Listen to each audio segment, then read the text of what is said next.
Chapter 5 of Esther. We are halfway through this book already. On the third day of the fast, Esther put on her royal robes and entered the inner court of the palace, just across from the king's hall. The king was sitting on his royal throne facing the entrance.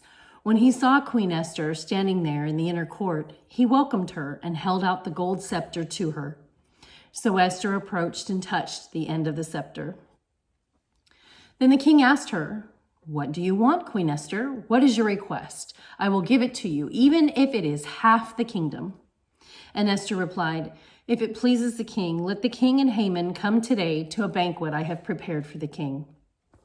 The king turned to his attendants and said, "Tell Haman to come quickly to a banquet, as Esther has requested." So the king and Haman went to Esther's banquet. And while they were drinking wine, the king said to Esther, "Now tell me, what do you really want? What is your request? I will give it to you, even if it is half the kingdom." Esther replied, "This is my request and deepest wish. If I have found favor with the king, and if it pleases the king to grant my request and do what I ask, please come with Haman tomorrow to the banquet I will prepare for you. Then I will explain what this is all about."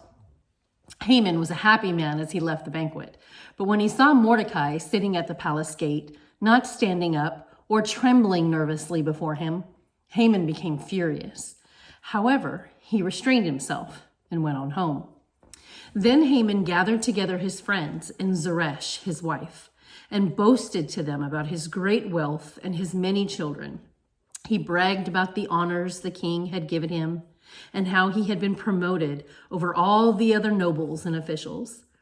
Then Haman added, "And that's not all. Queen Esther invited only me and the king himself to the banquet she prepared for us, and she has invited me to dine with her and the king again tomorrow."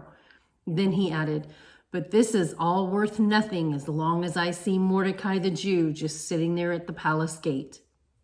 So Haman's wife, Zeresh, and all his friends suggested, "Set up a sharpened pole that stands 70 feet tall.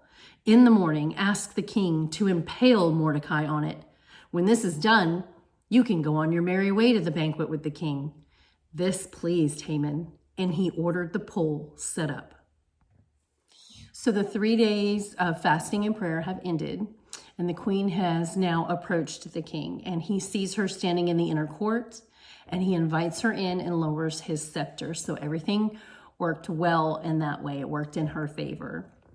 And she has requested if it pleases him. So still by giving him this respect on his authority and where he stands, she wants to put on these feasts for him and for him to go ahead and bring Haman, his right-hand man. Now this chapter is kind of split, and then the latter half of the chapter really focuses on Haman and Haman's just disgust for Mordecai and for Mordecai's people, his pure hatred. When they talk about misery loves company, you really see this here with Haman and his choice of people that he hangs around with. They have just as much of a dark mindset as he does. As a matter of fact, they inquire to him, "Why don't you just squeeze in a little murder with someone and then get rid of Mordecai, and then you can just go on your merry way and go to this feast." There's plenty of time to just squish that in the morning hours. So go ahead and build this wooden pole and then just impale him on it, and then he's done, and you don't have to deal with him and his nonsense anymore, since you're great and awesome. Because that's what he did. He just talked about how awesome he is and how many children he has, and how the queen just adores him and has invited him along with her and the king. And the suggestion from these friends of his, it says here that it pleased Haman. This is truly what's in his heart. He has a heart for deception and an evil heart. As long as anything that falls in line with him staying on this path, his own path, he's all for it. Do you have anything that you would like to add about this chapter?